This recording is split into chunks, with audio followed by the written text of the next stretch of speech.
Come on, podcast, let's go party. I'm a podcast guy in a podcast world full of movies. Oh, they're movies, we can talk them shows. Oh, so many shows. Life is gaming, also entertaining. Come on, podcast, let's go party. Just stop me, please. Someone can't stop me. Yeah, please stop. It's good.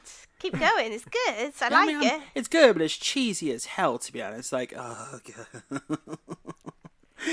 Yeah, James is like, just I mean, I'm used to this now, so... I don't know, this was the first time where you were like, dear God, stop. Well, I was in two minds. I was either going, dear God, stop, or just carry on, because it was kind of... And life is fleeting. But I thought it was just in a way, it's kind of like humiliatingly funny. I have no dignity or shame left, so it really doesn't matter to me, to be honest. But no, welcome back, everyone, to NMI When You Need More Info, a podcast around the world of movies, video games, and TV shows. I'm your host, Nate, joined again today by James, but we have a lovely new host today. We thought we'd change it up a bit, because we're going to be doing the old Barbenheimer discussion, where James will be taking the charge of Barbenheimer. Because I'm the only one who's seen Oppenheimer. Yeah, you're the only one that's seen Barbenheimer. We are joined by Ramani, who's actually here to talk about Barbie with us. So we wanted to get, we didn't want just, the boring white guy's opinion, because we all really want to hear that, don't we? Just all the white guys talking, really, all the boring white guys. But yeah, and we're going to get like a few different opinions tonight. We're also going to be getting an interesting opinion from Chaz midpoint as well. So we're going to actually cut away to Chaz midpoint in the show, because he's going to be joining us later for a pre-recorded segment. And that's going to be a first for us, to be honest. But Ramani, welcome to the podcast. How are you doing today? Welcome, Nate and James. I'm doing quite all right. How are you? I mean, yeah, I'm knackered. I'm ready for the weekend already. It's only Wednesday. Wednesday? Yeah, it's only Wednesday. I've lost track of days now. And tell us a bit about yourself. What sort of movies, TV shows you're into? What's your fancy? I like thrillers, rom-coms, comedy, mysteries. They're the movies I kind of really like. Okay. And the other TV shows I like, I'm really into Australian TV shows like Neighbours and Home and Away, and some I like Strictly Come Dancing, and I like this show on Netflix called You. Oh yeah, I've definitely heard of You, and I believe it's finishing soon as well. Finishing next year. I've actually just started watching it myself, and it's actually really good. I've only watched the first 2 episodes, but it is actually I think it's really well written, put it that way. So. The one fact I know about that show is in one season, all the rich characters, their names are literally after tennis things like Love and. I watched it about 7 months ago, so I can't fully remember, but I know it's a good cast, good looking cast, and the location and the set's really good. Yeah, no, it's a show that's definitely been on my mind, to be honest. He's actually been in the running, like that main guy has Penn Bagley. Penn Bagley has been in the running to play Mr. Fantastic in the Marvel, so yeah, he's got that sort of air about him that, because Mr. Fantastic isn't always a good guy, to be honest, but we ramble a bit sometimes. But no, okay, so if we were going to say with all the films and TV shows out there, what would be your go-to film and TV show? Obviously we mentioned You, but your go-to film with thriller and everything, and catch you off guard with that question. I like, show go-to is Home and Away, but not many people have heard of that. Which one, sorry? Home and Away, Australia. It's a very British, it's a very British show, well, it's an Australian show. Well, touche. Okay, it's Commonwealth show. But I think a lot of people in Britain probably watch it because it's on at lunchtimes. I'm going back to the 90s, so I haven't seen it since the 90s. Yeah, no. Yeah, I mean, I remember watching after school, to be honest. Every day it was that, Neighbours, Emmerdale, it's like lunchtime and Street. kind of about 5 o'clock as well. It's like on Sundays. Couple of airings a day, yeah. Yeah, that was literally mine. It was usually the Formula 1 and Coronation Street or Home and Away on a Sunday, to be honest. That was usually the case for us. But no, James, how you been, man?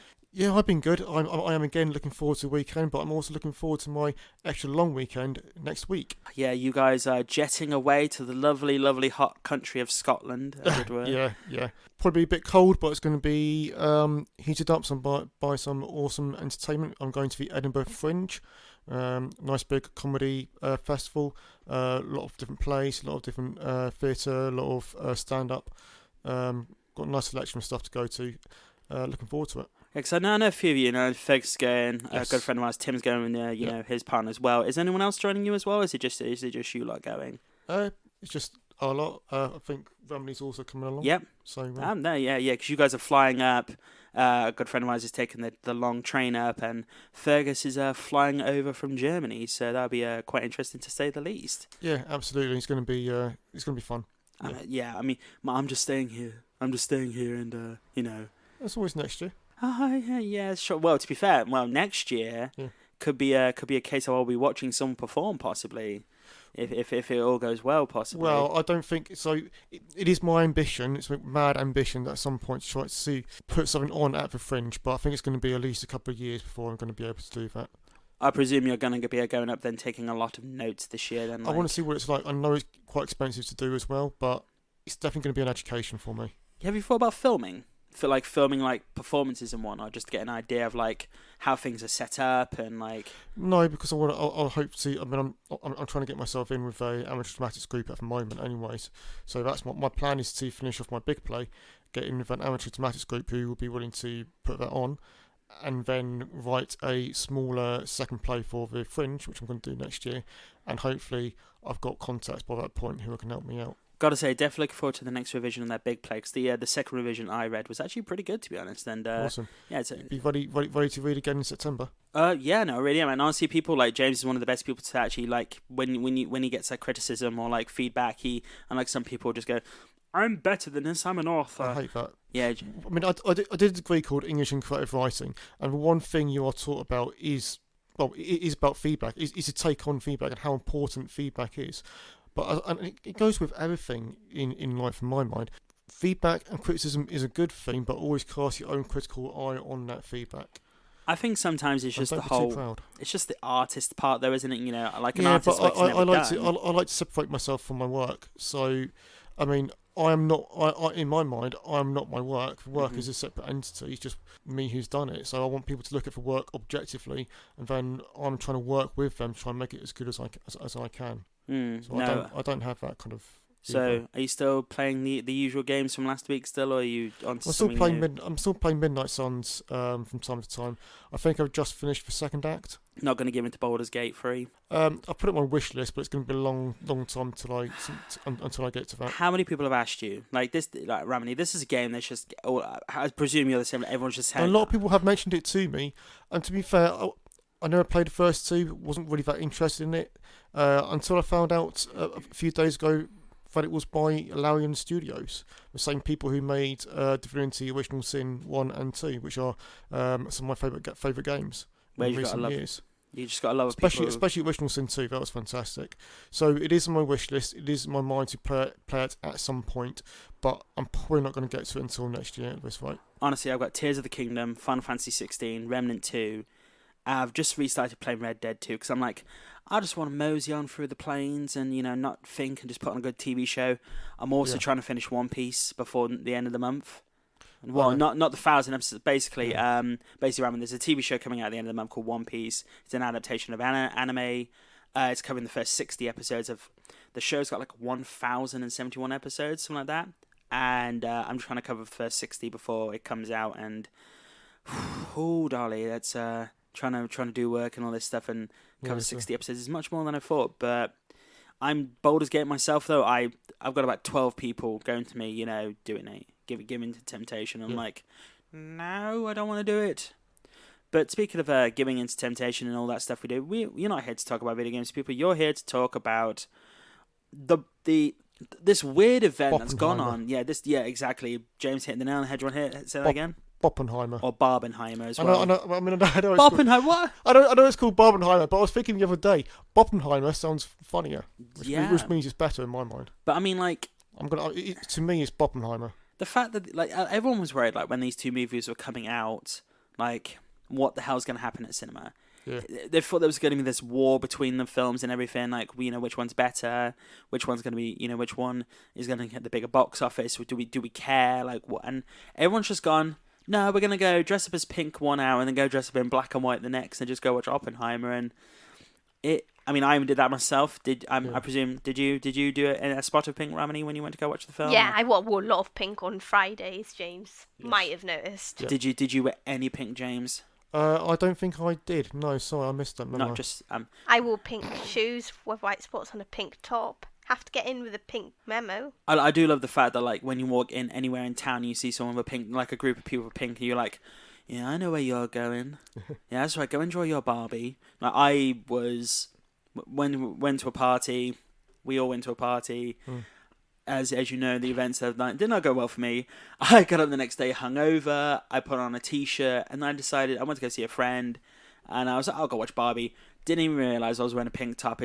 The world came together for me at that point. But watching Barbie hungover was a experience to say the least. But Yeah.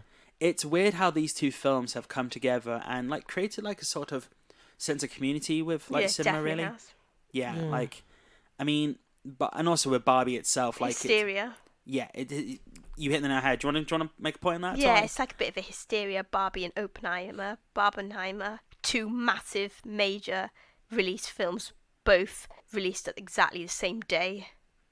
It's weird how like Mission Impossible came out a couple of weeks before, and that's only just been able to hit the 500 million mark, I believe, since Okay, Indiana wow. Jones. Yeah, That surprised me. Only just. That's still a lot of money, but in comparison to Barbie, I can see your point. but the last Mission Impossible movie though, that made some good money. Like, but I think COVID still people are just also cinemas are expensive now. I think that's a real thing. I think it's a cost of living, which is a main issue at the moment, which is frustrating because I love cinema and I want to.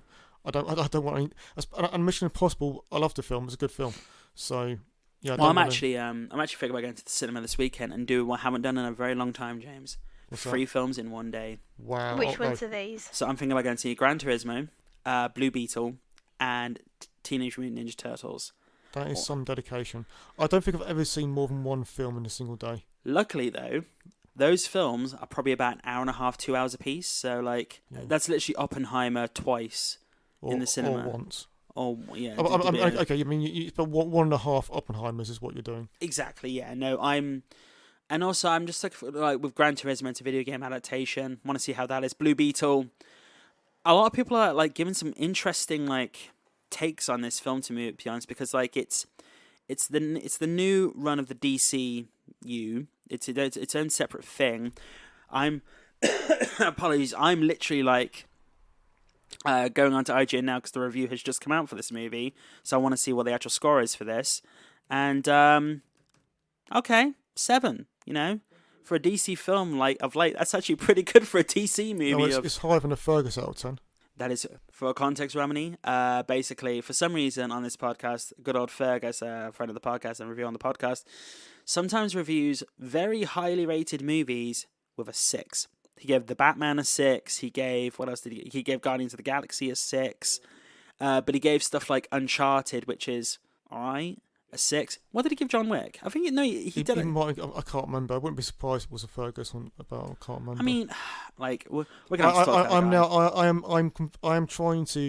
I'm trying to make Fergus out of 10 a thing. So whenever I say Fergus out of 10, it's a 6 out of 10. I'm making a shirt of that. Yeah, nice. I think I'm making a shirt of that, to be honest. Like, I think that's the best way to go. But, you know, I'm going to go see that movie and TMNT, which I've heard is really good. So, cool. A good animation style. And I want to give my opinion to you because obviously you're kind of dropping off of superhero movies, really. You're kind of done a little bit. Yeah, I am a little bit. I think I'm going to watch Loki season 2, but that might be it. That's October, so even then, the only reason I'm going to watch Loki season 2 is I watched the first 5 seconds of the trailer, and I found out that the guy from Everything Everywhere All at Once is in it, and it's like he's great, so I'm going to watch it because of that.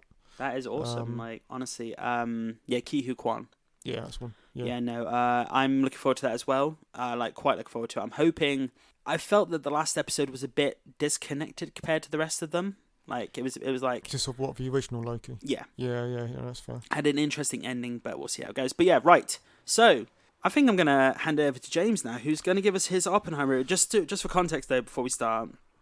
This will not be a spoiler discussion for Oppenheimer today, because... You see, this will not be a non-spoiler discussion. This will be a spoiler discussion. No, this will be a non-spoiler discussion. This will be a non-spoiler. Non-spoiler, because one thing, like... Can you call it like a non-spoiler spoiler discussion? Because it's just history. You could just Wikipedia what happened and whatnot, but also, like... Yeah, but if you're saying non-spoiler, then I'm going to be very cautious about what kind of things I'm going to say. I mean, how can I phrase this? Do the best you can. If a slip up does remember, we're going to put the context in there, people. I will try and keep it non-spoiler. Yeah, he'll try to keep it that. And then what we're going to do is we're going to hop over to Barbie. We'll give our Barbie review. Then we're going to have a cut segment with me and Chaz talking where he gives his Barbie review. And then he'll start off the spoiler discussion. And then we'll come back to the spoiler discussion here. because it's better than splitting it up there. First time we're trialing this, people, trying to keep people in the loop in other directions and get them involved as well. But yeah, I'm gonna hand it over to James now for the Oppenheimer discussion. Take it away, James. Cool. So Oppenheimer. So I actually went to see this with Fergus, and I do have his review score out of it, which I will reveal at the end. Actually, sorry, I'll reveal it now. It is a Fergus. Fergus gave Oppenheimer a Fergus. Now, I want to say that I love the film. I just want to precursor that. I think it's another fantastic Nolan outing, quite different from his other things, being a more historical film, but also it's got a lot of similar Nolan traits.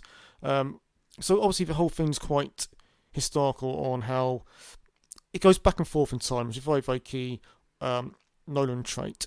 It's also kind of like two stories which are kind of like operating at the same time. You've got like a courtroom drama, which often then cuts back to the historical growth of Oppenheimer, how he went from a student and then into like World War II, where he developed the atomic bomb, the very first atomic bomb. It does kind of split into two films in a way. So the courtroom is a little bit initially, a little bit of flashbacks, but then right at the end of the film, you get what is like a courtroom drama.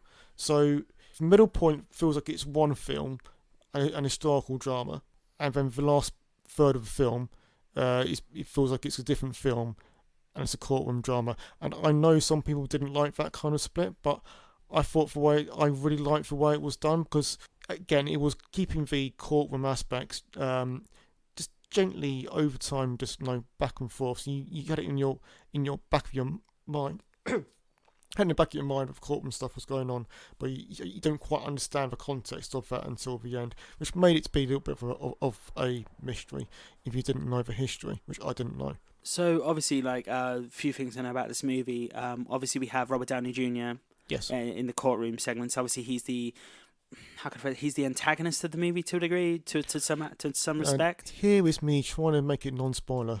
I mean, to be fair, this is in the trailer, to be honest. I kept myself away from the trailers, and I didn't know the history. So, to me, watching the film, I didn't know that he was the antagonist until the until the courtroom movie, kind of like at the end of the film started. So, to me, if you'd mentioned that to me beforehand, I would have thought that was a spoiler. Okay, I mean, it's interesting because obviously with Barbie, and the Oscar running coming up, everyone's basically joking it's going to come down to Robert Downey Jr. and Ryan Gosling for Best Supporting Actor. Yeah, I think I could see both of them.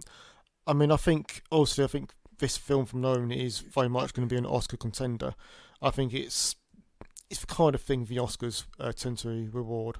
It would be interesting because obviously this is Cillian Murphy's first lead role in a Nolan movie. Yeah, which is cool. After being in so many of him in supporting his movies and supporting roles, yes. And he's most likely probably going to be up for Best Actor nomination. So it's interesting, his first leading role. And he is really good. Yeah, I mean, obviously, you've seen a lot of Nolan's films. Yes. How would you rank this in the Nolan movies? Okay, so that's interesting. So maybe mid-tier perhaps for me. Because I mean, I love Nolan's films.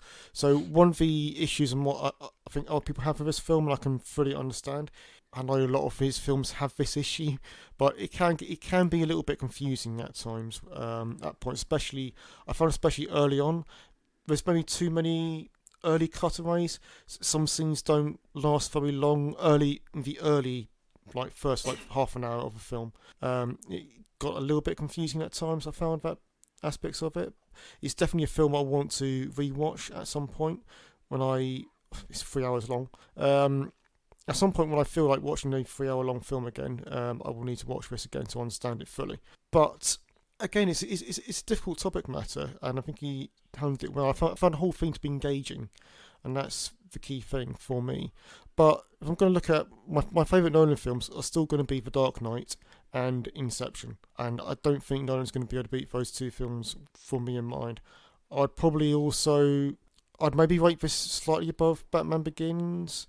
I'll put this on par with The Prestige. Film I've never seen, unfortunately, because I recommend it. I learned the twist before. I found out the twist before, which is like. And that's why you don't say spoilers. But that's the problem. I think I was just in a conversation with someone once, and unfortunately, I did this to someone where I accidentally revealed the spoiler of something after being told it, and then frustrates me. it's a running joke with someone I know. But regarding this, obviously with the film itself, so obviously we have the big, how can I phrase it, the big part of the film with the bomb itself. Yeah, absolutely. I think that was actually done practically, wasn't it? Yes, it was Which done. is amazing. I mean, that is something I do always admire about Nolan's work, is that he doesn't like to use too much CGI, too much green screen, and so yeah, green screen is where you literally stand in front of a green screen, and then after it's all been recorded, they use that green screen and replace it with computer graphics. So Background replacement, yeah, stuff like background that. replacement. Yeah. So yeah, I love why Nolan's films are much more natural and don't have anywhere near as much CGI. He does some crazy stuff, and like Tenet, he literally destroyed a whole jumbo jet for real. I swear to God, this man just needs to do a James Bond film. Yeah, and I agree with that. He wants to as well. Yeah, So just give him the next Bond movie. Like, you know, I think that's probably the best case. And also, if he does a Bond movie, I'll probably be able to understand it, because he won't be able to make that complicated. Well, you say that, but he might be able to make a. I know he's done with superhero films, though. He has stated that. Yeah, fair. No, that makes sense. I thought what he did with the Batman trilogy was fantastic. Doesn't need to touch that genre again. I don't think he could reproduce that, to be honest, though. No, I agree. I think he's still knocking it out of the park with films like this. So, I mean, again, I think your like with this film depends on whether you like if you like courtroom dramas and you like historical dramas, and you don't mind, you can overlook the fact that it can be a little bit confusing at times. Then I think it's something you'll really enjoy. So we've got so many actors in this film. There's a lot of depth. There's a lot of depth to Oppenheimer's character as well, which is something else I found really interesting, because he's not. There's some quite dodgy aspects to him, especially kind of like early on, which is all based on truth. I mean, yeah, obviously there's this whole element of like the political aspect. That is one aspect of it, but there's a lot. But it wasn't the aspect I was referring to, but that aspect of it is interesting. This whole question mark over him, but there's a lot of McCarthyism politics in the background. That's kind of like the backdrop behind the courtroom scenes, the McCarthyist politics, where America wanted to root out anybody who might be even remotely a communist. So obviously, with this being such a grand cast, are there any stand-up performers apart from Cillian Murphy for you and Robert Downey Jr.? And I quite like Matt Damon as well. I mean, he's always good, but in terms of standouts, my standout probably is maybe Robert Downey Jr. Actually, I'll tell you what, who I also liked. I'm trying to remember the character's name. Was it Rob? I think the surname was Rob. Roger Robb? Might be, yeah. That the guy who played him in the court in the kind of like, so it's not so much courtroom, but it's more like a private investigative panel, political investigative panel. I thought he was really good. So I believe you maybe mentioned the actor Jason Clarke, possibly. Yeah, that's who I'm thinking about. Yeah. So yeah. I thought he was good. No. How was Emily Blunt and Florence Pugh in the film? Because I know they have like. I mean, I will be honest. I didn't recognise them in the roles that they're playing. Maybe it's a makeup. Maybe it's. I don't know. I think I agree with you what you're saying, especially in relation to Florence Pugh. She's been transformed to where it's the other high-end film she's on. Yeah, absolutely. I mean, you do get these comedian actors who can just. I'll tell you the very, very brief cameo performance. I hope this shouldn't be a spoiler. Well, maybe it's like, yeah, it's not. It's a historical film. Cameo performance, which I'm going to give top marks to, because, I mean, it's fucking Gary Oldman. He always gives 10 out of 10 performances. He plays Truman right at the end, I believe. You can confirm that now, Nate. Oh, he's Harry Truman. Okay, yeah. I didn't. But obviously he's great in that role. It's only a little cameo, like a 1-2 minute scene. But again, he's so great. Now that is a chameleonic actor. I mean, the fact that the man has played both political sides of World War II now, Truman and Winston Churchill. Yeah, it's Gary Oldman is just give that man any film and he'll eat it up. To be honest, he's one of my favourite actors of all time. So obviously I heard the score for this film is brilliant. Yeah. I've heard absolutely great things. I can't remember it. So, I'll be honest. interesting. I'm sure it was good, but it didn't. It didn't. It's not like to me like for Dark Knight or when Hans Zimmer was doing a lot of stuff for Nolan. In the fact that I don't instantly remember it afterwards, but I'm sure I was enjoying it when I was watching it. It just wasn't memorable. Because I can confirm it wasn't Zimmer who did this film. I know Zimmer stopped working with Nolan recently. Yeah, it's Ludwig Göransson, who's famous for like the Rocket of the Year, the recent more Creed franchise, the Mandalorian specifically, like all that stuff and everything. So obviously, you know, with the amount of like Josh Hartnett, you may recognize that name. Definitely. He was a big person in the late 90s. Halloween. Exactly. The Faculty. They were the days. Yeah, he was. Obviously, he was in that show Penny Dreadful, which was probably his last like big role, really, in like TV and film. Like he took a bit of time. He was in the most recent Black Mirror as well. I've heard I still about haven't this. seen it recent season yet. So obviously this actor here, he plays a guy called Ernest Lawrence. I've heard, and he's like a vital part in like regards to the professor. He's one of the professors early in the film. He's working with Oppenheimer. Okay, yeah. There's a lot of those characters. To be fair, I do kind of, because there's quite a few of them, I do kind of forget who's who. No, I mean like I think that's a given, to be honest. But so. Obviously, you know, people are literally there for the bomb, and I've seen videos actually where people are watching Barbie in the next theater, and they're trying to like listen to the film, and then all of a sudden it feels like the wall is almost shaking from like the audio from like the Oppenheimer. Because I heard when it comes to the bomb scene, when it actually happens, it's a big thing. Yeah, it is. I mean, it's made to be a big event. I did like how Nolan filmed that. So it's all done very, very, very quiet initially, and just completely silence, and kind of just silence and awe, and then suddenly he changes it up, and just you get the big kind of explosive sound. So I think we're gonna leave it there for like the actual review. Like, do you have any closing thoughts really before we finish up? I'm guessing you want my score. Well, let's get you started. Do you have any closing thoughts before we get the score? Closing thoughts. And it's an ambitious historical drama with a courtroom drama attached to it. I thought the filmography was really good. They also go like black and white sometimes and colour, which is kind of like interesting. It's got some Nolan issues, like typical Nolan issues with it being a little bit confusing at times, but I still found it thoroughly engaging. So I will give it a 8.5 out of 10. I'm surprising. Mind you, you did say this was more mid. Very high, 8.5. Yeah. If I can make it an 8.25, then I would do that. Oh wow. But, okay, I'm not gonna give you quarters here, James. Unfortunately, we're not gonna leave with quarters here. I'm saying 8.5. 8.5. That's interesting. I really enjoyed it. I am looking forward to seeing the film, but I think it was just the 3-hour mark for me. Like it is long. It is an epic, but as I say, if you like historical dramas and you like courtroom dramas, then I think if you don't like those two genres, I think you might struggle with it. Shall I just be a masochist and add that to my list for the week? Just go see 4 films, including Oppenheimer. Oh no, I couldn't. I don't think I could do that. No, actually. that would be. That would be too much. That would be too much. I mean, I'd only pay for one ticket with the whole like unlimited card thing in Britain, but. Yeah, no, I'm surprised you didn't give a 9, but yeah, you did say it was more mid tier. To be honest, and again, I'm hearing top praises from everyone. Mid tier for Nolan. Nolan, but I still absolutely loved it, and I love all of Nolan films. There's no Nolan film I give below 8 out of 10. 8 out of 10 is The Dark Knight Rises. I think that's the worst film he's done. It's got a lot of flaws, but it's still a really good, entertaining film that I've watched several times. I heard Tenet is a lot lower. I believe Dark Knight Rises is better than Inception. Ooh, I don't think Inception stands up to all the hype it had. Wow. It's okay, it is good, but to all the hype it had, I remember at the time. This is like a controversial. No. Soon after I graduated, July 2010, Inception.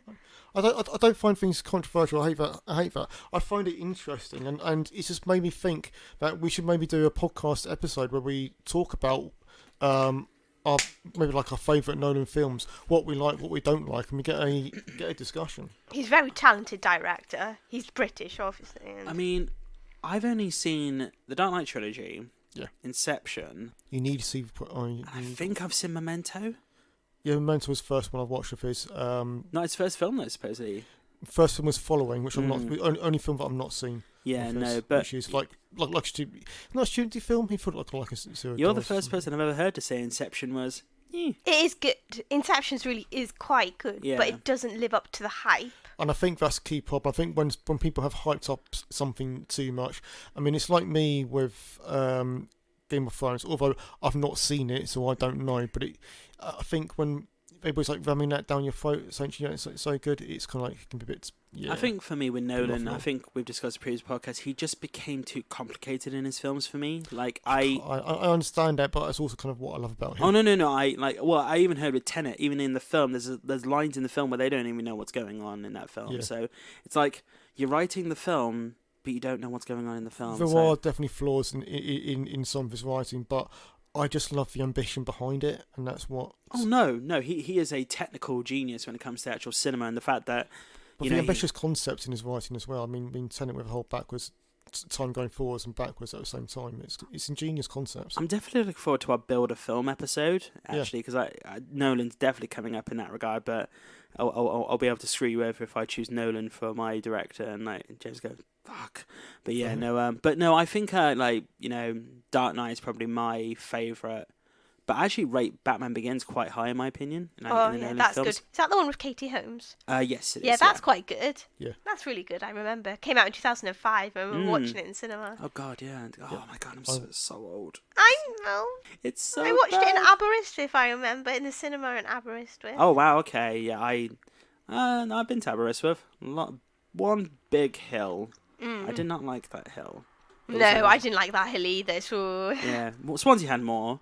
But yeah, we had a hill in Swansea. It was called Constitution Hill. It had handrails just to get up. It was hell.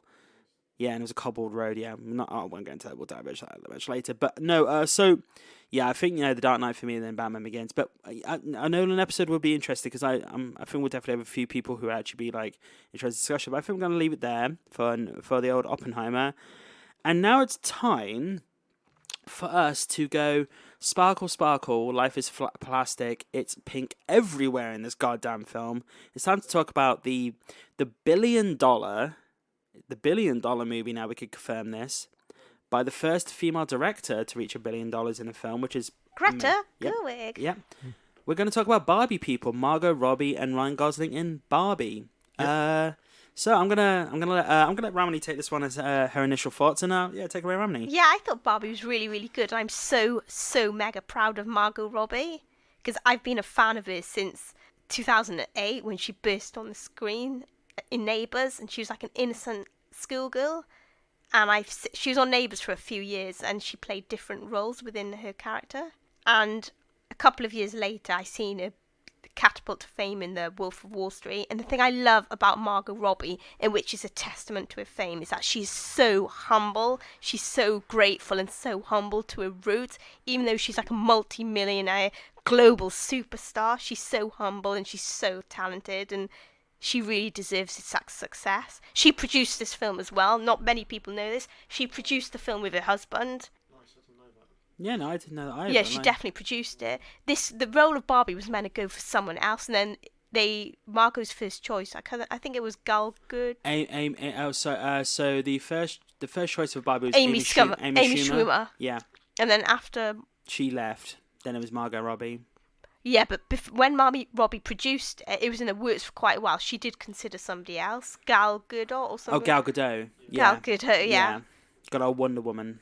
Yeah, Wonder Woman. But then her and Greta decided Margot would play the role, but she's so humble and really talented and really true to her roots. So I did read something about the fact that like she pitched the movie to Warner Brothers and were like, this movie will make you $1 billion, to Mattel and Warner Brothers, and it was like, okay, so basically from now on we're just letting Margot Robbie do what she wants because she can literally predict the box office at the cinema. I mean, to be fair though, you are definitely right. She is a chameleon when it comes to film. Again, it's got it there, produced by Tom Ackley, Robbie. Yeah. Margot Robbie.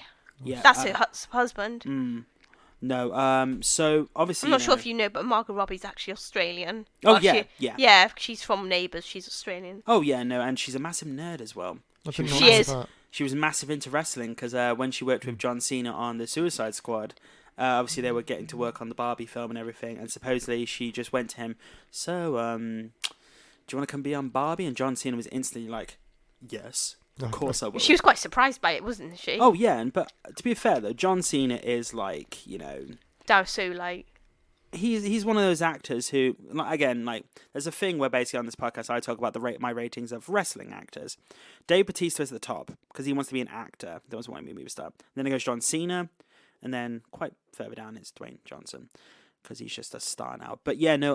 So obviously, when it came to this film, obviously he's been in production for quite a while, and Amy Schumer's really cast. Oh, Anne Hathaway was later going to be That's true. and Barbie as well.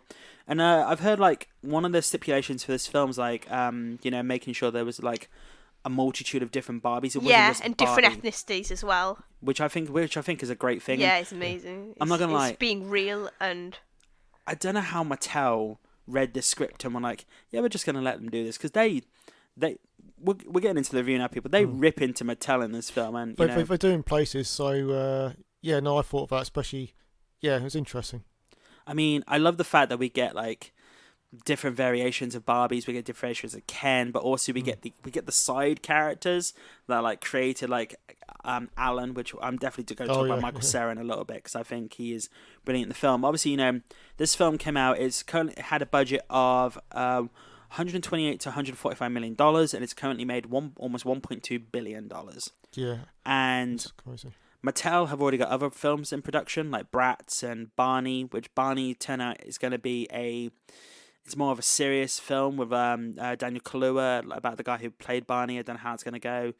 Be a bit interesting. But yeah, obviously, with this film, there's been a lot of controversy around its narrative, essentially, and how a lot of people say, "Oh, it's just woke, it's just pushing an agenda."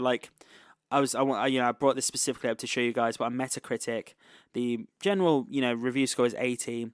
The user score is 5.1. When I scroll down a bit further, you'll be able to see why. Obviously, literally the positives and the negatives are almost balanced, and most of the negatives are oh, why is this woke shit and everything? And it's you're not watching the film. Yeah. We're gonna get into it more, but do you have any more closing thoughts? Thoughts on the film, Ramani? I like that, as you mentioned, the different, basically, back in the day, everyone thought Barbie was just this kind of bimbo who's just, on the beach, makeup, high heels, but this movie actually opens our eyes and it shows that that's not just what Barbie does. There's loads of different types of Barbies, different professions, and different, as mentioned earlier, different ethnicities, different races, different roles. I think that's really eye-opening.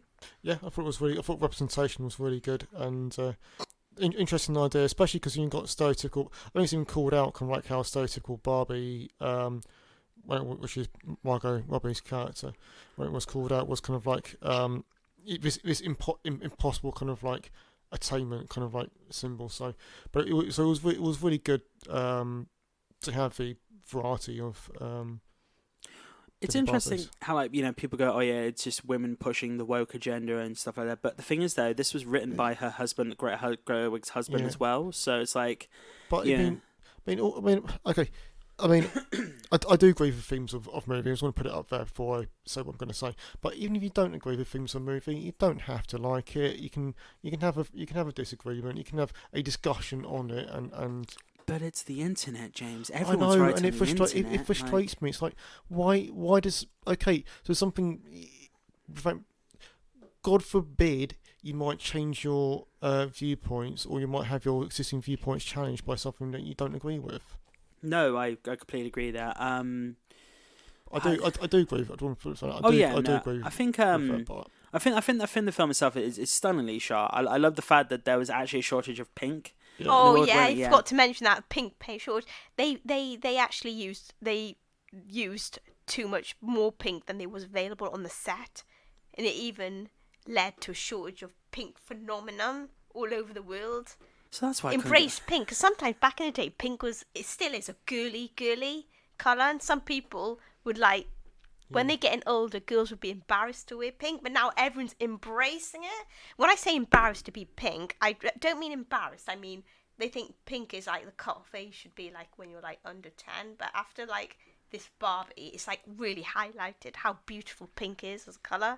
Also, people don't realise pink was originally a male colour as well. It was blue was female and pink was male. Yeah, stereotypical. Yeah, but it flipped as time went on, and obviously, you know, when it comes to Barbie world, how everything literally looks like a dollhouse, like, you know, and how That's pretty cool. Yeah. her days go out, and even the water isn't real. Like it's Oh yeah, that was an hilarious scene at the start. Yeah. Yeah. Oh yeah. Another thing I loved about the film is that Margot Robbie had one wish she wanted in the film. I think you might know it.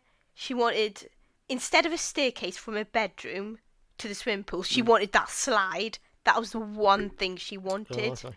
I remember watching it on an interview. I mean, she does. Barbie, no doubt, one of the Barbie houses does have a slide. To be honest, so yeah, I mean, yeah, I think you know, a lot of people going into this film expecting, like, you know, maybe Barbie's dream house type thing, because obviously we've had animated Barbie's movies in the past, and you know they've pushed I didn't know that. yeah, it's tons of it's tons of Barbie movies out there in the world, like, but you know, this movie's a lot deeper than people realize. Yeah, definitely. There's a story to it. It's a bit emotional and punchy. Even I teared up near the end, to be honest. Like, I'm not gonna lie, like, it got me near the end. Especially America Ferrara's character and her daughter Sasha. Yeah, no, yeah. There's again, like, you know, we have like all the characters in Barbie world, all the Kens, like also like Simu Liu and also Kingsley Benadir, who's Michael Cera, you know, and Dua Lipa. Obviously, she gets a cameo in this film as well. Those different mermaids. Yep, and also Emma Mackey, who was the physicist. I'm actually just going to win the list of them now, actually, because I think it's good we actually do mention some of these names, to be honest, because.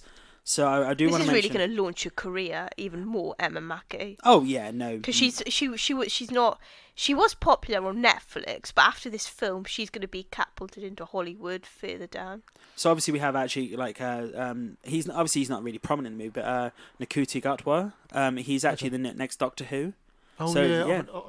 Yeah, recognise. Going from Sex Education to Barbie to Doctor Who. It's I tell you, like, also like Kingsley Benadir, he's gone from Secret Invasion to Barbie. Now he's doing a Bob Marley biopic. It's like, well, you've also got you don't just have him from Marvel. You've also got Simu Liu. Yeah, but what's his Shang-Chi. That's the one. That's Simu Liu, yeah. Who's sort of like the rival Ken. Yeah, essentially. he's like the biggest Ken character who's not the main Ken character, biggest supporting Ken character. And obviously Issa Rae as President Barbie. Oh yeah, I like President and Lawyer and Judge Barbie. Yeah, Kate McKinnon as crazy, weird Barbie. So yeah, stipulate weird Barbie here. And I love the fact that they've actually made a weird Barbie doll now, which I thought there would have been already, but I'm guessing not. And I love how her character is essentially what happened to every Barbie doll.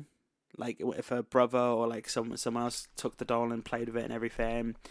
And yeah, Margot Robbie's performance in this film, like it's there's a lot more added depth, especially when they go to the real world and how they see, you know, as you mentioned briefly, how they run into the concept of like stereotypical Barbie isn't what the real world is. When she comes into contact with America Ferrera and her daughter's character specifically, there's 4 girls at a table. Supposedly, they're supposed to be, because obviously they're very dressed in very monotone colours and everything compared to Barbie. I've read somewhere, I don't know if it's confirmed, they're supposed to be the Bratz dolls. Like, they're supposed to be representing the Bratz dolls, which are the anti-Barbies, essentially. Oh, yeah. And I love how this movie deals with, like, depression. Different issues, sensitive issues. Yeah, exactly. And, like, obviously, I do think they could have... The script could have tightened it a little bit, like in that area, like with some of the side characters. I do think, you know, it does heavily focus on Barbie and Ryan Gosling's Ken, which we'll get onto in a second. But I do think the side characters, there could have been a bit more tightening there, in my opinion. Yeah, I kind of agree. Still great, but yeah. And obviously we get performances by Will Ferrell as well as the head of Mattel. Yeah, he was great as always. Just quite crazy, but basically typical Will Ferrell craziness. But just a note on the side character thing, I agree with you. My main criticism about the film would be that I feel that the side characters weren't fleshed out enough. I mean, so obviously Will Ferrell now playing the second time a third evil person in charge of a company like Lego Movie as well. Like he did that. Well, okay.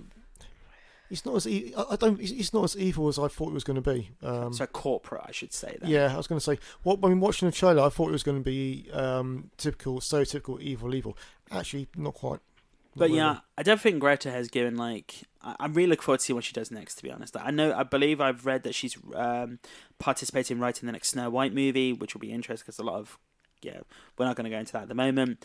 But I'm really looking forward to seeing where this goes next. They are saying they might do more Barbie movies. I don't know what they're going to do there, because I think they need to take, under the context of this movie, you don't have to push all the Barbies. Essentially, it's like focus on what you have, not focus on what could be, essentially, not what is out there. But obviously, we spoke about Margot Robbie a bit and her great performance. But let's get on to the other character in this movie who, in my opinion, even though this is called the Barbie movie, he kind of steals the show, in my opinion. Like Ryan Gosling. Like, do you want to take it away? Yeah, Ryan Gosling, as you know, he's a world famous actor from The Notebook and La La Land. But on this movie, the way he's so like he looked really sleek and he was perfect. The both of them together was like a match made in heaven. I mean, I do love the fact that like a lot of people were joking at the beginning. Why is Ryan Gosling playing Ken? He's too old. To play Ken. There was a little bit of criticism. I read that as well. I'm sorry, but a lot of people critiquing. If you see Ryan Gosling in this movie, you're not questioning his goddamn age. That's for sure. Like, definitely not. I thought it was perfect. Yeah. I mean, I love the fact that at the beginning of this film, like, because this film deals a lot with like the views of masculinity in the world and the patriarchy and how it's male dominant environment. But obviously, he's in the Barbie world and it's flipped and they're obsessed with horses when the patriarchy comes into context, which I think is hilarious. But it goes deeper for his character because he, as we just hit, seem like, it's Barbie and Ken. It's not, he doesn't feel like he's his own character, essentially. And I do love the journey that he goes on. I do feel we'll get into the spoiler section. I do feel it doesn't conclude exactly for him, but I'm guessing that's the whole point of his character, is that it goes on possibly. But yeah, and obviously we get that great musical number, which no doubt will be performed at the Oscars now. Well, Dua Lipa's song. No, that as well. But I'm thinking, I'm Just Ken. That will probably be performed because that's the song that made the Billboard charts actually. For what it was. But do we have any other thoughts on the movie before we get into the spoiler section? Because I think this film does require spoilers to it. Do you guys have any more thoughts for the film at all? No, I like the ending, but it was it wasn't stereotypical girly. Oh, I mean, like it wasn't girly at all. So. Any guy who watches this film and they get to the end of the movie, they're gonna go, huh? What? Why? But then I've listened to other reviews with other female podcasts, and they've stated like, no, that's actually kind of a perfect ending for this type of film, to be honest. We'll get into the spoiler section specifically, but so obviously, this film is still we're getting this film on digital on September 5th, so that's going to boom there as well. We're going to hear everyone up and down the streets playing the Barbie movie in their house. I wonder how much money this movie's going to make before it actually leaves the cinema, to be honest. Yeah. With all of Barbie franchise, all the Barbie food, the cakes, the drinks. Yeah. Oh my god, all the little toys, everything's Barbie.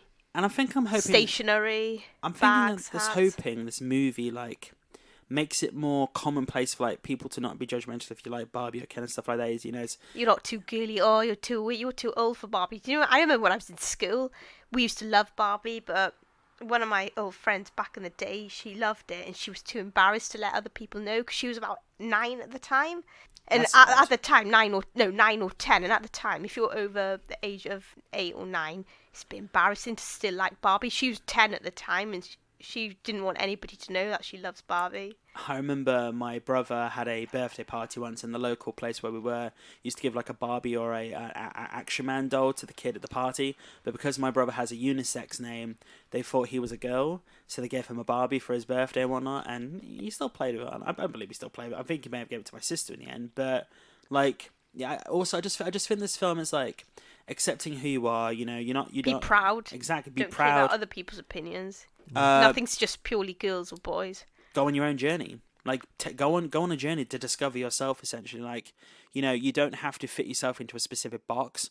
I didn't mean to make that a Barbie box pun, but it kind of fits perfectly. But don't fit yourself into a box and go on a journey to find out who you are. Whatever, a scientist. You literally look at this film, it's like you could be any occupation you want to be. You could be anything you want to be. Or, if you don't know who you are yet, it doesn't matter because sometimes it takes a lot longer to figure out who you are. Just go on the journey. And sometimes it takes you a long time to figure out who you are on your journey, but also sometimes it's just good to just take your time. Just see where you're going. But I think we're going to get to the rating section now before we get into the spoiler section. Well, before we get into the cutoff point with Chaz coming in with his review, and then we'll go into the spoiler section afterwards. But yeah, so Ramani, do you want to take your review away, your review score? For Barbie, I would say it's probably 7.5. Wow, that's lower than I expected actually. Like, that's Yeah, I'm interesting. quite a critic in movies because, as I mentioned earlier, this film was really cute and really funny. It was good. But as I mentioned earlier, I'm more into like my films that really get me thinking is like thrillers Hmm. and rom-coms and So like basically, we're gonna need a. really really clever. You're like really excited what's going to happen next, what's going to happen next. But this one, it was good, it was fun, and it was really fun to watch. But that is my score. So we're gonna need serial killer Ken or Barbie movie next to just to get that bump that score up to 8.5 possibly. Uh, James, yourself? Yeah, I'm actually also going to give it a 7.5 out of 10. So I liked it, but I didn't necessarily love it. I So agree. I liked the messages that it was trying to do. I felt the side characters were underutilized and hence, but it didn't really feel like real fleshed out characters as opposed to maybe like the main characters.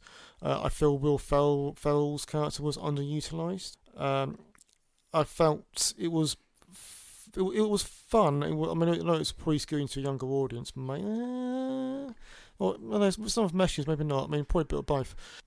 Certainly, yeah, I liked it. I didn't love it. Interesting. I am actually at an 8.5 for this movie. Yeah, maybe the same. But Yeah, there was just something about this film, like for certain aspects of the movie, like trying to discover who you are and like the journey you're going, and also like the relationship between the relationship between mother and daughter got me a little bit because it takes not in the mother daughter aspect, the mother and son aspect for me, but like other family relationships really did hit me a bit harder.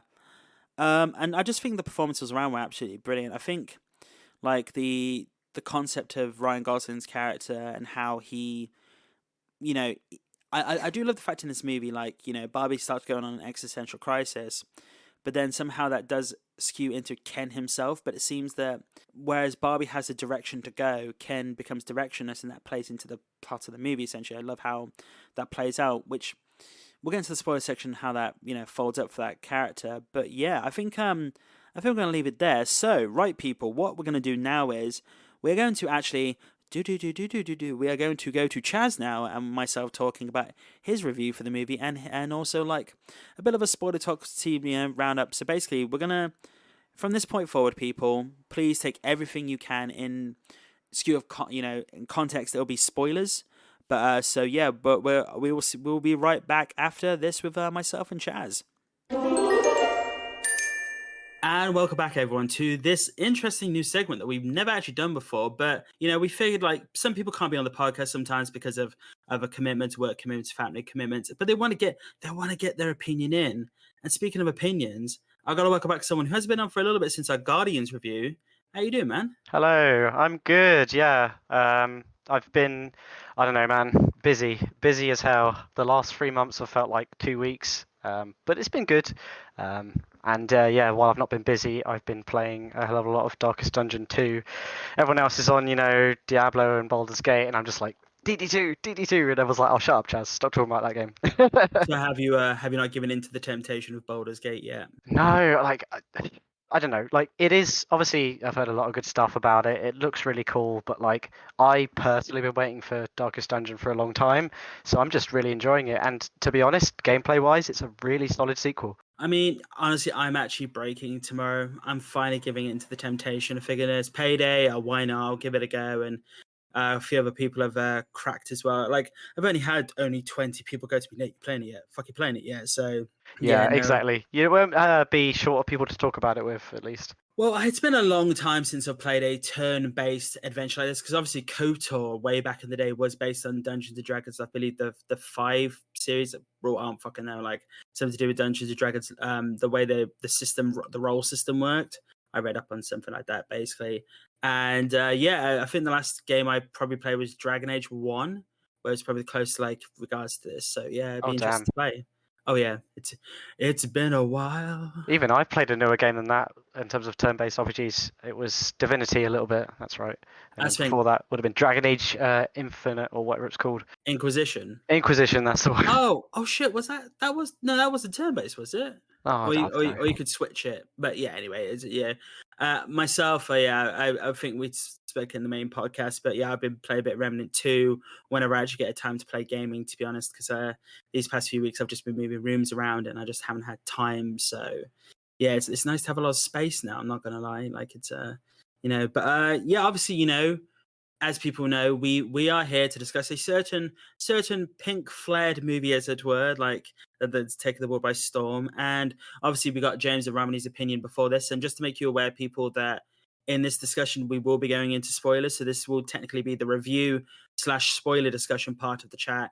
We're only going to do this for about 15, maybe 15, 20 minutes at most, and we'll just go from there. So I think I'm just going to hand over to Chaz and just say, man, what were your thoughts of the film? Yeah, it was interesting. I wasn't even going to watch it, first of all. The trailer didn't quite encapsulate what I think makes the movie really good. But saying that, I did really enjoy it. I was laughing pretty much right away from the first scene. There was a lot of good humor. There was a lot of interesting commentary, I'd say, and also, to be honest, a lot of really good like visual language for kind of getting across the idea that they are like living dolls in a way. So yeah, overall, I did enjoy it a lot. I think that performance-wise, most people like really nailed what they were doing. Surprisingly, for a Barbie movie, Ken stole the show, I think. You know, going in, probably they were playing into the fact that you don't expect much from Ken, who works at Beach. Um, but he has possibly more of an arc than Barbie does. And I like the message that he has across at the end. I'm Knuff. Knuff, that's it. He doesn't need to have Barbie's approval. So, yeah. One thing I said coming out of it is that clearly the director and the production team had a clear vision for what they wanted to do, the style and the pacing and kind of the story they wanted to do. So yeah, it's interesting, very, very funny. I don't know how it'll go on a rewatch, but in terms of first time, very entertaining movie, very well done, and yeah, clearly a good vision and quite a unique take on it, I think. So what would you rate it then? Yeah, I was wondering about rating. I thought about this a little bit earlier. I'm gonna go with an 8 out of 10. Nice. So me and you are on the same level there. James and Ramani gave it a 7.5, which is lower than I expected it to be.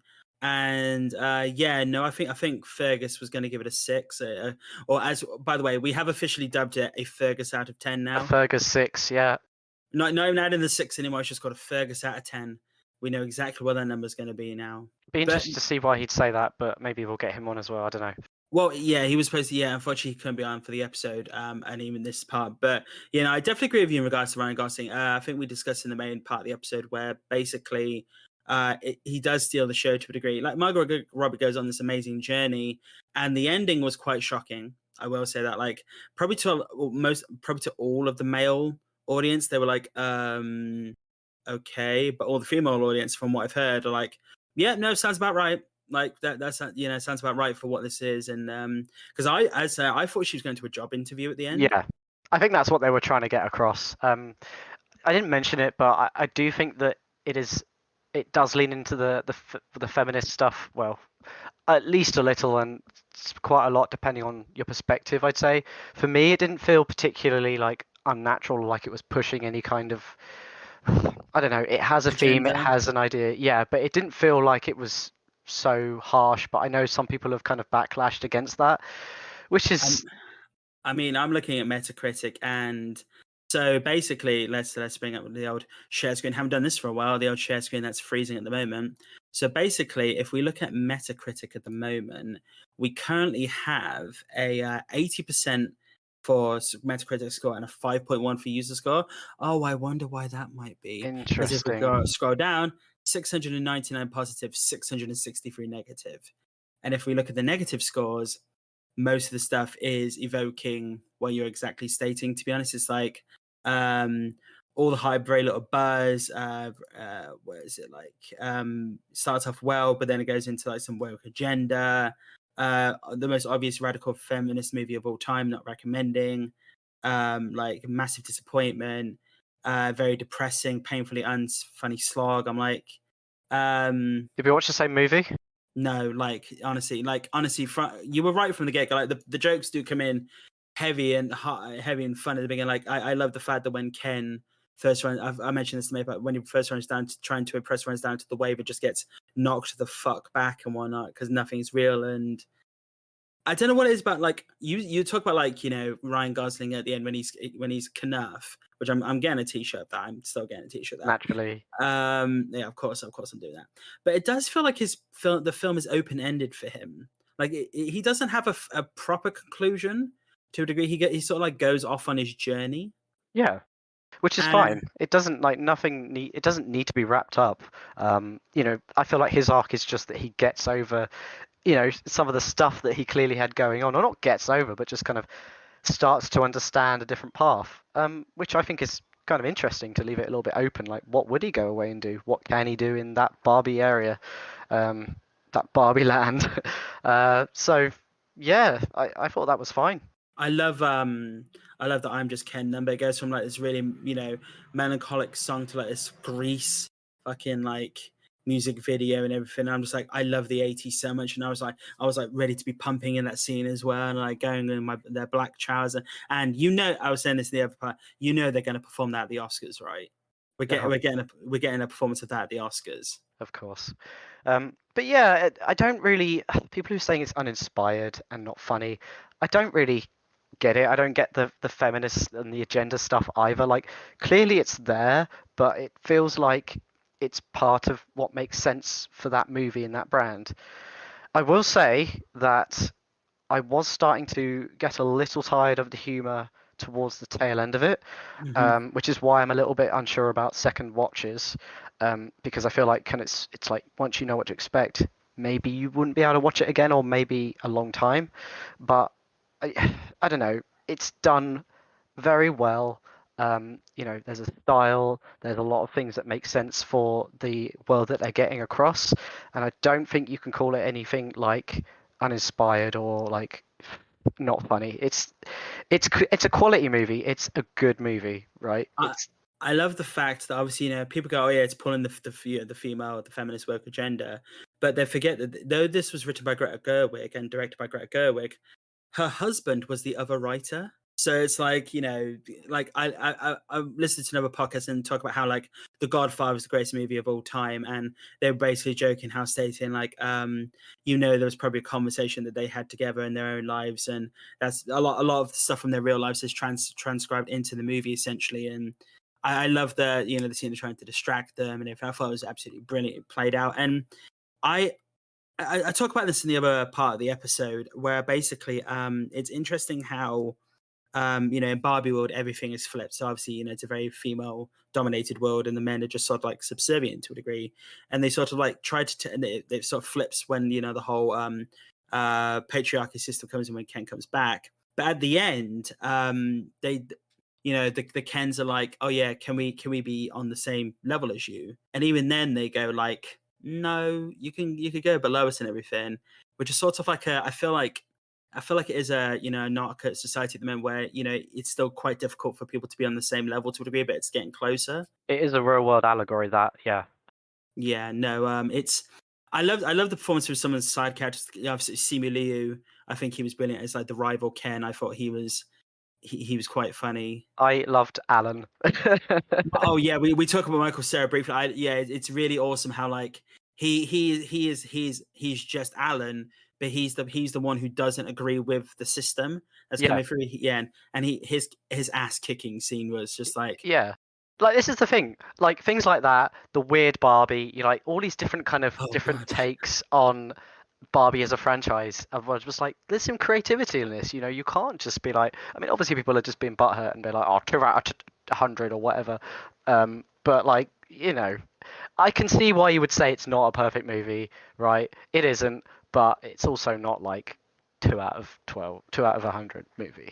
Well, we talk about in the main segment, like this movie, I feel we have been oversaturated with superhero films, action films like Fast and Furious, and all these mega male-orientated films. Obviously, we have female heroes within them, female led superheroes to a point. Like, we had stuff like One Division, which talked about grief and everything, but I feel that sort of trailed off in Doctor Strange and the Multiverse of Madness, to be honest. Miss Marvel, we had stuff like that as well. We have all these things, but I feel that there wasn't a big representation of like all women to a degree. And we talk about them as how like it's really awesome to see like every generation of all females in the generation, like granddaughters to grandmothers, mothers, daughters, sisters, aunts, just really like loving this film and going together and having this movie that they can enjoy together, because we haven't had that for a long time. I mean, yeah, no, like I think that's the best way to be to sometimes. It's just when we look at film, when we look at cinema and how basically it has been so male or dominated, and even in like musicals to a degree, like we get a bit more balance there. And obviously, this is a musical movie and a drama movie, and Greta Gerwig has done such a great job in it. But it's really lovely to see when you're going out in public and you see all these people dressed in pink, and you're like, I know where you're going, and like Yeah, that was cool. buildings in our town like lit up in pink, like not even associated with the cinema and whatnot, like because it's celebrating. It's this mass cultural event that's created over. It's the highest grossing domestic film for Warner Brothers of all time now. It's beat The Dark Knight. No, wow. Well, I Yeah. didn't know that.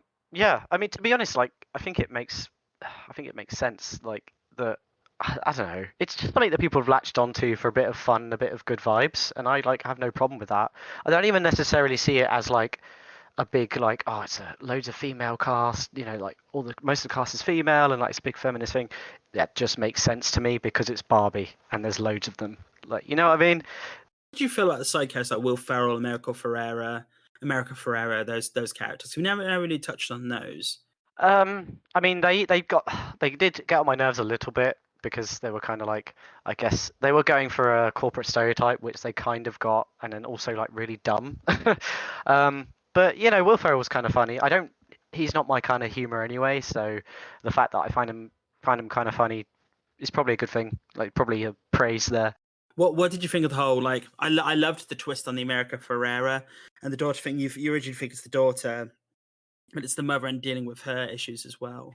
Yeah, she was really good. Especially the mother. Like that was just a fun character to watch, and they kind of played the everyman. Excuse the expression, for these mad like executives and Barbies and Kens running around. They're just like, we're just normal people witnessing this crazy. They do kind of brush it off quite quickly, but they're like, okay, this is just normal. But I think that works fine for the movie. You can't have them just being constantly awestruck by all the mad shit that's going on. So no, I definitely completely agree. And obviously, no doubt, we are getting some form of a Barbie sequel. This is obviously going to happen, but I'm hoping it doesn't follow Margot Robbie. I'm hoping now that we've got, because obviously Margot Robbie is actually classed as the stereotypical Barbie in the movie. That's why I thought at the end of the movie, her going for a job interview was her finding her not stereotypical anymore. But I'm guessing her becoming a full woman, she wasn't being stereotypical, she was being her own person essentially, or being a person. And I'm hoping in the next movie we get like some completely different Barbie, or like maybe Midge, the pregnant Barbie, will get finally not be pregnant anymore. No. Oh God, the horror. Oh no. I know what you mean though. It could go two ways. I think it could go, like you said, follow another Barbie, or maybe do a Ken movie. Honestly, I think Ken will probably might be a thing where he basically because obviously in this movie, we shouldn't laugh at it, but how like he was like being really, really sexist to like, that female doctor in the hospital. He's like, oh, can I speak to a doctor, please? And like, oh, click your pen, and like just completely dismisses her as like a doctor. And like, it's only, again, as you stated, it's only at the end of the movie he finally he's starting to understand the balance to a degree. I mean, I don't think that looks bad on him, because really it's just like the joke's on him, if that makes sense. You're laughing at him, he's being the clown, because obviously that's stupid. What he's doing. So I think that's fine. I will say, actually, one thing I do want to say before we wrap up is that some of the funniest things came from how they were interacting in the real world. I was like in hysterics when they when they walked up to the builders, and then the builders start harassing them and catcalling them, and they're like, sorry, we don't have genital. And then the builders just do the most like 2023 thing and go, okay. Yeah, each their own. Yeah, they like I will say the one thing I was spoiled about by the film beforehand when they were doing the behind the scenes, they were filming it, is when she gets slapped on the ass and she turns around and punches the guy in the face and you see them squeal and everything. I was like, I can't wait to see that on the film. Just like seeing because also obviously I was looking more again, even at that point I was looking at Ryan Gosling and his like over exaggerated reaction, because also even though they're trying to we talked about very briefly in the part, even though they pushed the whole patriarchy thing, trying to make more male content, the men in this movie are not like stereotypical like men to a degree. They're more feminine, like in this. Yeah, I'd say, subservient. yeah, and I love how that dynamic plays out. I will say, I think spin-off they need to do. We just need an Alan movie. Oh god, yeah. That'd be great. I mean, play on the fact that we're getting the Scott Pilgrim animated show soon. Mike, when the Saracens now and whatnot, and like. Renaissance, of course. I've never heard that term, but that doesn't surprise me. I've literally just coined it. Yeah. I mean, you know what? I wouldn't be surprised if you said that Twitter or something was saying that. We got the Renaissance, and everyone's talking about it now. So, like, the Brendan Fraser and everything, and Fraser. But yeah, no, I think we're gonna wrap it. You got any closing comments, dude? Or I think we're all good now. I think that I kind of just reiterate some of the stuff I've said. It's a really funny movie. It's got a lot of visuals and film language that it uses that makes sense for a Barbie movie. Quite well done. It's not vapid and shallow. There's a lot to it. Don't know if it's worth a second watch, but yeah, definitely a fun movie. Good on the first watch. A lot of laughs, and to be honest, there was more to it than I thought there would be. So yeah. No, Nice rounder 8 movie, I think. 8 out of 10. Oh yeah, eight is definitely it. Yeah. And it comes out September 5th, so people could definitely enjoy it at home at that point. So enjoy it at home. So obviously we'll probably be getting you back for the retro games episode where we have a good detailed discussion on that, and also maybe the TMNT one if we could finally get to watch that, possibly see how that possibly goes, because time and everything. Yeah. Hopefully, once we get into autumn, things will slowly become a bit less crazy. But yeah, we've been just enjoying summer socials and whatnot. So. But Chaz, I want to thank you again for joining me today, and I hope you enjoy the rest of your day off or your evening off, and you have a lovely evening. And we will speak to you soon, dude. Hopefully, catch you later, man. Catch you later. And welcome back, people. So obviously, hopefully you enjoyed that review and spoiler discussion section with myself and Chaz. Definitely some great points heard there, some interesting conversations. But yeah, we're gonna get up to the spoiler section now. Small spoiler talk here, and then we'll be wrapping up. So right, I think we'll start with James now for the spoiler section. Yep. So, anything specific you want to talk about? About the spoiler section. I don't know. I mean, I suppose it was an interesting ending, making Barbie go. No. We could talk about spoilers here. We could talk. Oh, yeah, okay. Yeah, Ramani's like, oh no, don't say anything. No, but all spoilers now. Don't worry about. Yeah. Yeah, no, it was interesting with the ending. When making Barbie become a human. Gynecologist. Yeah. Or gynecologist at the end. Yeah, I mean, it was definitely not the direction I would have expected the film to go from the start. Well, going into a film not really knowing what it was about, it's not what I would have expected, but it was interesting. What were you expecting? I mean, I wasn't really expecting. I knew there was going to be some interesting themes. I knew it was going to be a little bit subversive, and that's why I was kind of like curious about watching the Barbie film. Which is a phrase that I never thought I would have said, that I was actually interested. Not many people do, to be honest. Not many people do. So I didn't really know what to expect from a film. To be fair, I think I was concerned that it might be too overly girly, overly musical, perhaps. But I liked it overall. So I like the themes. But in terms of spoilers specifically, I don't have a huge amount. I'll probably get more to talk about when I feel your thoughts and riff off those, because I don't have anything. Oh, I thought the spoilers, just the variety of the different Barbies. Mm-hmm. So many different Barbies. Weird Barbie, Judge Barbie, President Barbie, Mermaid Barbie, Physicist Barbie. So many Barbies. Actually, let's just put on something. I thought the scene later on was quite cool, where they were basically replacing each of the Barbies. And the Barbies being brainwashed essentially by the Kens, and then it's like one by one they were slowly unbrainwashing each of them, and kind of just distracting the Kens, and then kind of like grabbing the brainwashed Barbie, unbrainwashing her. And I thought that whole thing was quite clever. So one, actually, this actually comes on to one of the things I wanted to talk about, which we didn't actually talk about in the review section specifically, but I did say we would talk about Michael Cera's character as Alan. Yeah, that was interesting.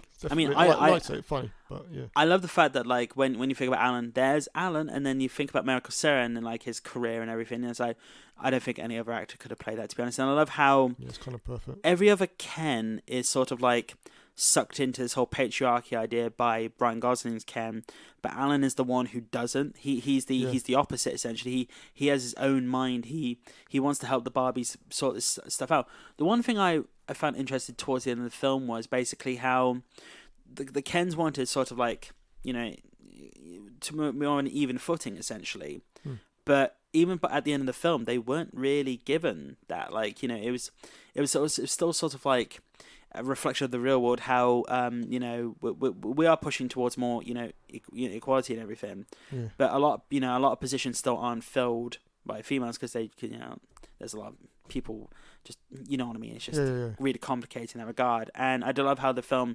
flips that essentially. I do love that brainwashing scene. I thought it was absolutely hilarious, to be honest. I love how they distract them by just playing me some music and tell me about this music and everything. And even John Cena's mermaid performance of like with his little ukulele out in the lake. Obviously, I've read reviews on how people found the end of the movie very suddenly. How can I phrase this? It felt like it came out of nowhere with the guy, the gynecologist and everything. But and talking about how with women and gynecology is one of the big things you go through as a woman. I don't want to go into too much of myself because obviously I can't really say much. But when she goes off, like coming out of the car and going into the big building, I thought she was going for a job interview. Oh yeah. That's good. And the way she was dressed was very professional. It wasn't stereotypically too pinky, too girly. Which is the irony, because she is the stereotypical Barbie. But that's very ironic. And that's why I thought, because obviously, in the film, she's trying to find her place and everything. She's classified as stereotypical Barbie. Every other Barbie has a role or position, but she didn't. But I guess, like, her journey is becoming a real woman. That's what she becomes, essentially. I do love how she met the female creator of Barbie and how, like, it was an interesting scene. I was I'm trying to remember the actress's name now. Unfortunately, I don't have it on hand. I know it's the wife of Danny DeVito. I know that for sure. I didn't know that bit. Yeah, like it's. I'm going to go to. I really should have had this name up, people, to be honest. But so if I'm just going to scroll down now, trying to get the name. Rhea Perlman. That's it. Rhea Perlman as Ruth. Yeah, she's actually Danny DeVito's wife in real life. Nice. Because obviously she was in Matilda back in the day. Oh, okay. As the mum. But yeah, I love how her character came into the film and gave her some context and everything. And wait a minute. Are you saying she was? Because that was Danny DeVito. So am I right in saying Matilda was Danny DeVito and hers as Matilda's parents? Is that what you're saying? Yes, Danny DeVito directed the film as well. Were they not a couple then, but when became a couple? Oh no! They were married in 1982. They already. So they played a real life married couple in Matilda when they were already married. And Danny DeVito directed that film as well, which I didn't know until realise much that years bit later. either. Yeah, but no, with the Barbie movie, I also loved the scene as well with the old woman on the bench, and how like Barbie is as at her lowest point, like been reduced to like you're just this like. Oh yeah, and that bench with the older woman. Yeah, that did make me tear up a bit, to be honest. How Ryan, when Barbie comes back to like Barbie world and sees the flip and everything, and Barbie serving alcohol now, what's going on, and Ken's struggle to like listen. He went too far with how flipping the roles and everything, and how he tries to show off. But I do love how Ryan Gosling plays off of Margot Robbie in those scenes specifically, and like, what am I basically?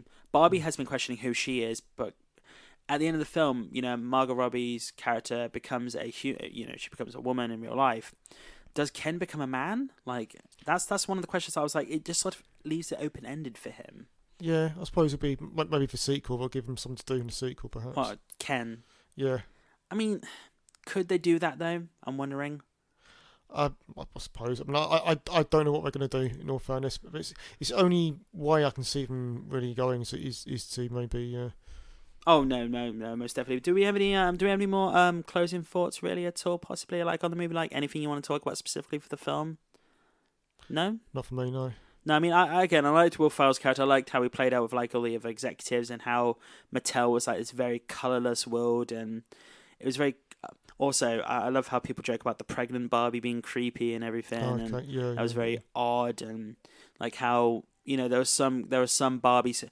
I don't understand the concept of Barbie world and the real world getting there and everything, but I don't think it's supposed to. I think you can. I think you can forgive. I mean, yeah, exactly. I think suspension of disbelief. I did read an article that Neil deGrasse Tyson was like, "I know how to get to Barbie world," and I'm like, "Do you though, Neil? Do you really though?" Yeah, no, I'm.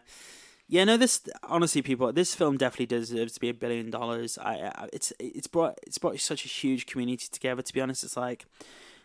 Honestly, I never thought I'd say in my life that I really love a Barbie film. A lot of people have come out and said this basically, and no, I mean I can see you loving it before. Yeah. I mean, yeah, okay, doesn't surprise me. Like, I love the different outfits. I forgot to make a point of that. The different outfits as Barbie's wearing, especially Margot being the stereotypical Barbie, the very different dresses, tops, and shoes, and. I love how they they pause it on the screen when the outfit comes across and everything, and they try and make it an advert essentially for Barbie, but it's sort of like taking it in that way. I do think the whole America Ferrera and her daughter character could have been given a little bit more depth, to be honest. I agree. There was a little bit of an emotional punch to it, but I agree with you. A little bit more depth. I did like the twist in how it was America Ferrera's character was the one who was linked to Barbie and not the daughter. I did like that aspect because also bringing in the creator of Barbie, the mother, and also Barbie itself, it brings in the generational aspect of Barbie as well. It's like how important, how phenomenal it is, how relevant it is. Hitting the nail on the head there. Because obviously I've seen so many women go to this film and they're taking their mothers, their grandmothers, their daughters, granddaughters. It's like it's such a big thing, and how it's just how everyone's coming together. So it's so nice to see in the world at the moment because we've had such a lot of bleakness and everything. We've had a lot of after COVID and lockdown and cost of living crisis. You want something fun and uplifting and pinky and girly and. I mean, but the thing is, you got this, but you've also got the emotional aspect and it makes you think. They touch upon loads of different issues. I mean, we've had so many superhero movies, action movies, male push-driven movies, and most female-driven movies have been either comedies to a certain point, but mostly dramas. We don't really have the last film I can think of, female film I can think of that's gone to this level to me would be Legally Blonde. Oh yeah, Legally Blonde. I don't think Legally Blonde was as big as this. But I mean, it was popular back then in 2003, 2002. There's 4 Legally Blondes, or was it 3? So they're doing a third film now, and there's a Broadway play and everything, and that goes into that. I know Reese Witherspoon's working on the third film currently. I do love the fact that also, speaking of Legally Blonde, how that was actually pulled back into the cinemas recently. So I love how at the start of the 2000s, you got this woman who was only seen as this blonde airhead becoming a lawyer. Yeah. And now this movie is the stereotypical Barbie becoming who she wants to be.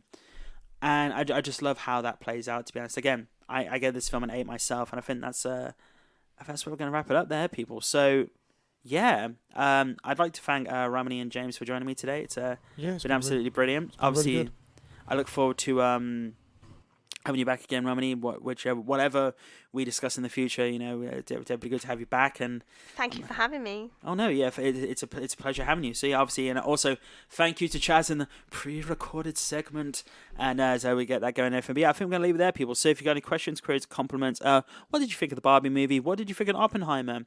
Do you think we're gonna get maybe some films in the future that could have this sort of creating this sort of collaboration to a degree where we're not fighting at the cinema to get the biggest box office, we're just fighting to get people to the cinema and enjoy movies and enjoy cinema again, and also take away something meaningful from these films.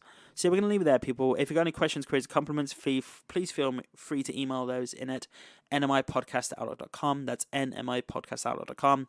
Find our socials on Twitter and Instagram at nmicast, or just search on Google NMI when you need more info. I've been your host, Nate. Again, thanks Ramani and James for joining me today, and also Chaz online. We'll see you next week, people. Bye-bye. Bye. Bye.